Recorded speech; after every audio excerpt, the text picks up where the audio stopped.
이 영상은 어디까지나 요약 정리 영상이에요.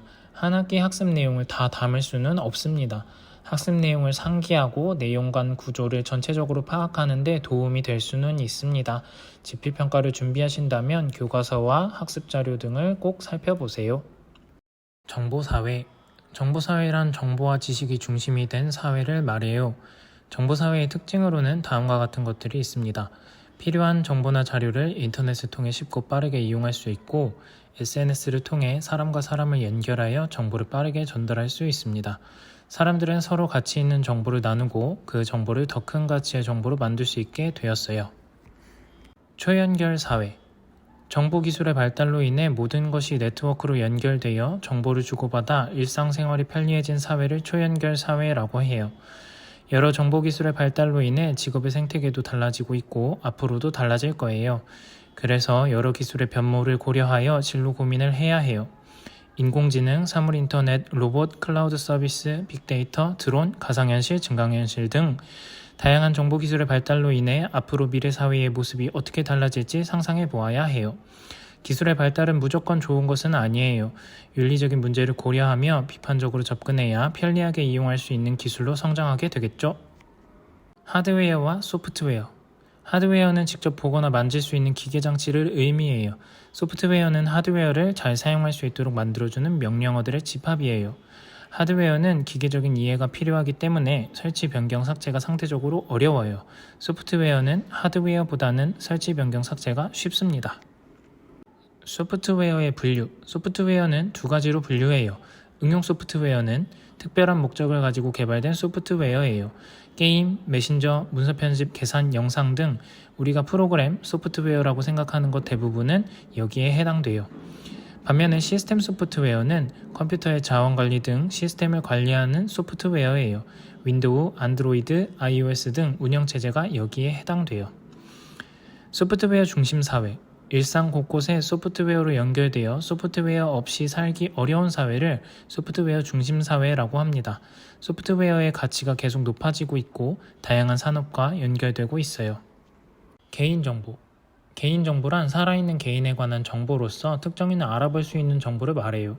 단 하나의 정보만으로는 개인을 알아볼 수 없더라도 몇 가지 다른 정보와 결합하여 특정 개인을 알아볼 수 있다면 개인정보라고 합니다. 이은호라는 이름을 가진 사람은 많겠지만 은호쌤 채널을 가진 정보선생님 이은호는 저밖에 없잖아요. 이렇게 여러가지 정보랑 결합해서 누군가를 알아볼 수 있다면 개인정보라고 합니다. 개인정보의 유형, 이름, 주민번호, 주소 등의 인적사항, 얼굴, 홍채, 지문키, 진료기록, 혈액형 등의 신체적 정보, 물품 구매 내역, 사상, 종교, 또 내가 뭘 선호하는지 등 가치관에 대한 정신적 정보, 교육정보, 병역정보, 근로정보, 법적정보 등의 사회적 정보, 소득정보, 신용정보 등의 재산적 정보, 통화내역, 로그 파일, 쿠키, GPS 등의 기타 정보가 있어요. 개인정보의 유출. 개인정보가 유출되었을 때 어떤 피해를 입게 될까요? 개인정보, 금융정보 등을 탈취하기 위한 수법으로 문자 메시지를 이용한 스미싱, 전화를 이용한 보이스피싱 등의 금융사기에 노출될 수 있어요.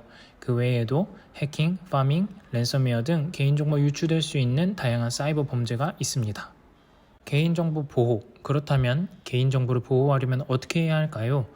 회원가입 시 이용약관을 꼭 확인하기, 비밀번호에 개인정보를 포함하지 않기, 비밀번호는 주기적으로 변경하기, 컴퓨터, 핸드폰의 업데이트는 꼭 하기, 친구에게 게임 계정을 공유하지 않기, SNS에 개인 신상에 대한 정보를 올리지 않기, 경품 추첨 등의 개인정보를 제공하지 않기, 출처가 불분명한 게임 및 자료를 다운로드 받지 않기, 방화벽, 백신 프로그램을 사용하기 등을 실천해야 합니다. 저작권. 저작권의 정의. 저작권은 사람의 생각이나 감정을 표현한 결과물인 저작물에 대해 창작자가 가지는 보호받을 법적 권리를 말합니다.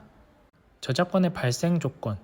저작권은 창작 순간 자동적으로 발생하고 어딘가에 등록하거나 저작권 표시를 하지 않아도 보호되어야 해요. 물론 저작권 분쟁이 발생했을 시에는 창작자가 자신의 작품이라는 것을 증명할 수 있어야 합니다. 저작권의 유효기간은 저작자가 생존하는 동안은 물론 사후 70년까지 보호됩니다. 저작권의 보호를 받지 않는 경우. 사람의 창작물처럼 보이지만 저작권의 보호를 받지 않는 경우가 있어요. 헌법, 법률, 조약, 명령, 조례 및 규칙, 국가 또는 지방자치단체의 고시공고 훈령, 법원의 판결, 결정, 명령 및 심판이나 행정심판 절차, 사실 전달에 불과한 시사보도 등 공동체의 존속을 위한 결과물은 저작권의 보호를 받지 않습니다. 단, 보통의 뉴스는 일반적으로 언론사의 입장을 담아 가공된 결과물이기 때문에 사실 전달에 불과한 시사보도로 보기 어려워요. 그래서 저작물일 가능성이 높습니다. 저작물의 분류, 저작물의 종류에 따라 어문, 음악, 연극, 미술, 건축, 사진, 영상, 도형, 컴퓨터 프로그램 저작물로 분류할 수 있어요. 저작물의 형태에 따라서는 아날로그 저작물과 디지털 저작물로 분류할 수 있고요. CCL, Creative Commons License, 창작물의 공공 이용 권한을 말하는데 CCL 마크가 붙어있는 저작물은 이용 조건을 지키기만 하면 마음껏 저작물을 활용해도 됩니다. 4가지 마크를 조합해서 이용 조건을 정해요. 원저작자 표시, 저작물을 이용할 때 원저작자를 표시해야 해요. 비영리 사용, 저작물을 영리 목적으로 사용하면 안 돼요. 수익을 창출할 수 없다는 뜻입니다. 변경 금지, 변경하지 않고 원저작물을 그대로 사용합니다. 2차 창작을 할 수 없어요. 동일 조건 변경 허락, 2차 창작 시 원저작물과 동일한 조건으로 배포해야 합니다. 저작권에 따른 소프트웨어 분류, 상용 소프트웨어는 상용화되어 값을 지불하고 사용하는 소프트웨어입니다. 쉐어웨어는 일정 기간 동안은 무료이나 기간이 지나면 값을 지불하고 사용하는 소프트웨어예요. 데모 소프트웨어는 일부 기능을 무료로 사용해보고 전체 기능을 사용하려면 값을 지불하고 사용하는 소프트웨어입니다. 프리웨어는 모든 기능을 무료로 사용할 수 있지만 저작권은 저작자가 갖고 있어 사용자는 사용에 대한 권리만 갖습니다. 공용 소프트웨어는 모든 기능을 무료로 마음껏 사용할 수 있고 저작권까지도 대중에게 기증되어 사용자가 수정하거나 배포할 수 있습니다.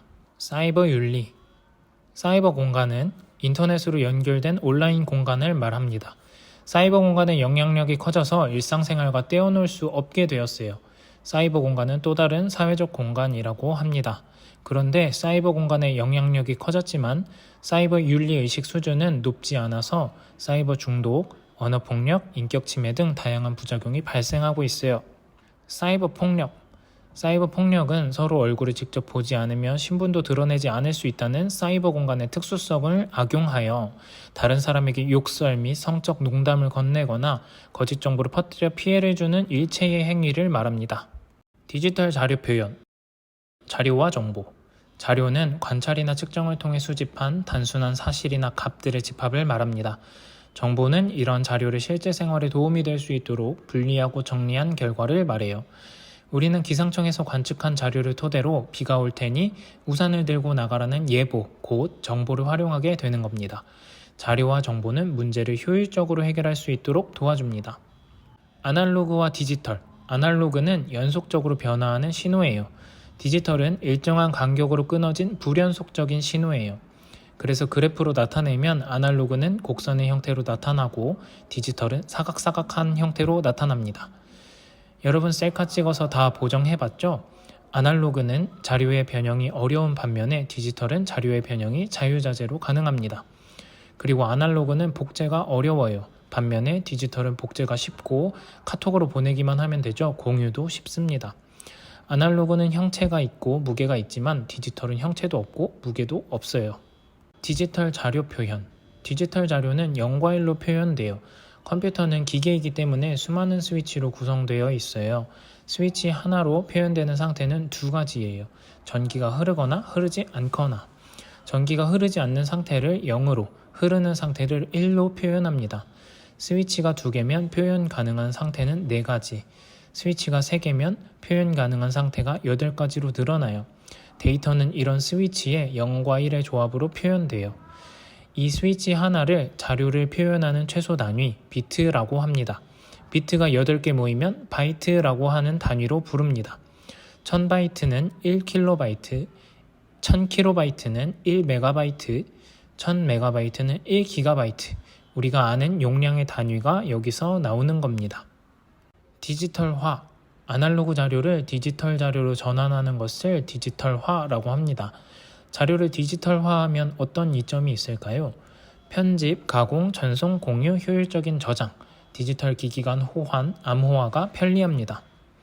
디지털 자료의 변형. 자료의 편집과 가공의 관점에서 생각해보면 디지털 자료는 변형이 자유자재로 가능하지만 자료의 보관과 보존의 관점에서는 오랫동안 보관되기 때문에 변질될 우려가 적습니다. 문자의 디지털 표현. 컴퓨터는 문자를 코드로 표현합니다. 실제로 문자를 아는 것이 아니라 문자에 대응되는 코드를 알고 있어요. 물론 이 코드는 0과 1로 이루어진 이진 코드입니다. 아스키 코드는 영문 알파벳을 사용하는 대표적인 문자 코드입니다. 128개의 문자를 표현해요. 다만 영어 외에 다른 나라의 문자를 표현하지 못하기 때문에 한계를 지닙니다. 그래서 만들어진 코드가 유니코드입니다. 유니코드는 한글을 포함 3개 각국 언어를 표현할 수 있고 65,536개의 문자를 표현하는 국제표준화기구의 문자 코드예요. 이미지의 디지털 표현. 화면을 가로 세로로 잘게 쪼개면 작은 네모가 생깁니다. 이 네모를 픽셀이라고 하고 그림을 구성하는 최소 단위입니다. 픽셀을 이용한 이미지 표현 방식을 비트맵 방식이라고 합니다. 핸드폰으로 찍은 사진 같은 것들이 비트맵 방식인데 화면을 잘게 쪼갤수록 픽셀이 작아지고 다채롭고 세밀한 이미지 표현이 가능합니다. 다만 이미지를 확대하면 픽셀이 커져서 이미지가 손상되는 계단 현상이 일어납니다. 그리고 모든 픽셀의 정보를 기억해야 하기 때문에 용량이 큰 이미지 표현 방식입니다. 반면에 점과 선과 도형의 형태로 이미지를 표현하는 방식도 있습니다. 벡터 방식입니다. 벡터 방식은 확대 축소해도 이미지가 손상되지 않습니다. 기억할 정보도 상대적으로 적어서 용량이 작습니다. 이미지의 섬세한 표현은 상대적으로 어려운데 용량이 작고 확대 축소해도 손상되지 않는다는 장점 때문에 3D 게임 등에 활용됩니다. 정보의 구조화. 자료를 속성과 특성에 따라 분류하고 조합하여 정보 간의 관계를 여러 가지 형태로 의미 있게 표현하는 것을 정보의 구조화라고 합니다. 목록형, 테이블형, 계층형, 다이어그램형이 있는데요. 목록형은 내용 요소를 일정한 순서로 구조화한 것을 말합니다. 통화 목록, 장보기 리스트 등이 해당됩니다. 테이블형은 표예요. 가로축과 세로축에 나누어진 범주에 따라 자료를 배열합니다. 달력, 시간표 등이 해당됩니다. 계층형은 내용 요소를 수준별이나 상하 위계로 분류하여 전달하는 구조입니다. 마인드맵이나 가족관계도 등이 해당합니다. 다이어그램형은 내용 요소를 상징적으로 도식화하여 표현하는 방식입니다. 정보를 효과적으로 나타낼 수 있다는 장점이 있습니다. 그래프, 지하철 노선도 등이 해당됩니다.